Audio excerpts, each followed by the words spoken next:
കേന്ദ്രമന്ത്രി സ്മൃതി ഇറാനിയാണ് രാഹുൽ ഗാന്ധിയെ വീണ്ടും നേരിടാൻ അമേത്തിയിലെത്തിയിരിക്കുന്നത്. വലിയ ജനസമ്പർക്ക പരിപാടികളിലൊക്കെ താരമായി സ്മൃതി ഇറാനി നിന്നു എന്നുള്ളതാണ് സംഘപരിവാറിന്റെ വാദം. പക്ഷേ ഇന്ന് അമേത്തിയിൽ നിന്നും ലഭിക്കുന്ന റിപ്പോർട്ടുകൾ എന്ന് പറയുന്നത് ഒരു കൂട്ടം കർഷകർ കൂട്ടത്തോടെ ഇങ്ങനെ പ്രഖ്യാപിക്കുകയാണ്, ഞങ്ങളുടെ വോട്ട് ഇപ്രാവശ്യം കോൺഗ്രസിന് എന്ന്.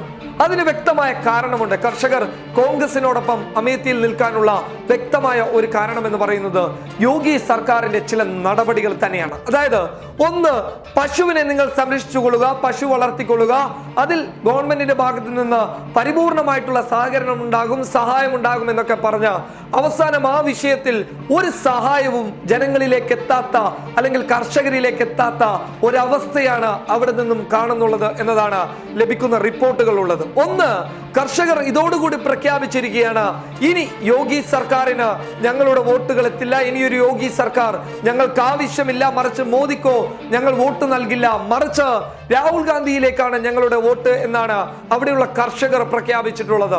മറ്റൊരു വിഷയം, ഒരു അനുകൂല തരംഗം അവിടെ കോൺഗ്രസിനുണ്ട് എന്നുള്ളതാണ്. അതായത് BSP ഇപ്രാവശ്യം അവിടെ സ്ഥാനാർത്ഥിയെ നിർത്തുന്നില്ല, RLDയും ഇപ്രാവശ്യം സ്ഥാനാർത്ഥിയെ നിർത്തുന്നില്ല, മറിച്ച് SPയും ഇപ്രാവശ്യം സ്ഥാനാർത്ഥിയെ നിർത്താത്തത് കൊണ്ട് തന്നെ ആ വോട്ടുകളൊക്കെ രാഹുൽ ഗാന്ധിയിലേക്ക് എത്തുമ്പോൾ അവിടെ വലിയ ഭൂരിപക്ഷം ഉണ്ടാകും എന്നുള്ളതാണ് ഇന്ന് ഒരു ദേശീയ മാധ്യമം പുറത്തുവിട്ട വാർത്തയിൽ നിന്നും ലഭിക്കുന്ന റിപ്പോർട്ട്. അതായത് ആ മാധ്യമം പറയുന്നത് ഇങ്ങനെയാണ്, രാഹുൽ ഗാന്ധിക്ക് അവിടെ വലിയ ഒരു വളർച്ചയുണ്ടാകും, അതായത് ഭൂരിപക്ഷത്തിൽ വലിയ ഒരു വളർച്ചയുണ്ടാകും, അത് 1 ലക്ഷത്തിൽ നിന്ന് 2 ലക്ഷത്തിലേക്ക് വരെ കടന്നു പോയേക്കാം.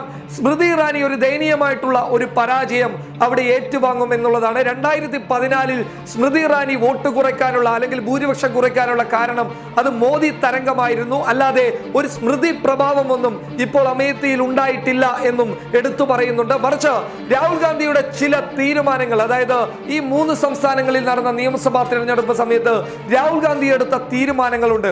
ആ തീരുമാനങ്ങളൊക്കെ കർഷകർക്ക് അനുകൂലമായിട്ടുള്ള സാഹചര്യങ്ങൾ അത്തരം സംസ്ഥാനങ്ങളിൽ ഉണ്ടാക്കി കൊടുത്തു എന്നുള്ളത് എടുത്തു പറയേണ്ട കാര്യമാണ്. ആ തീരുമാനങ്ങളും ആ പദ്ധതികളും ഒക്കെ തങ്ങളുടെയും സംസ്ഥാനത്ത് വേണമെന്ന ഒരു ആവശ്യം ഉയർത്തി മുന്നോട്ട് വന്നിരിക്കുകയാണ് ഉത്തർപ്രദേശിലെ കർഷകർ.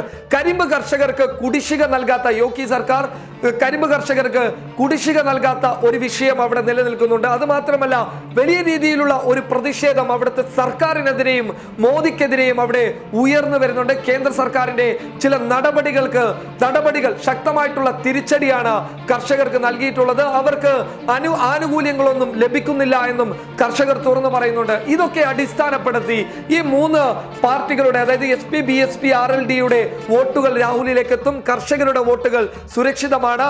ഒരു ജനകീയ മുഖം ഇപ്പോൾ രാഹുലിന് 2017 ശേഷം എന്നാണ് ആ മാധ്യമം പറയുന്നുള്ളത്.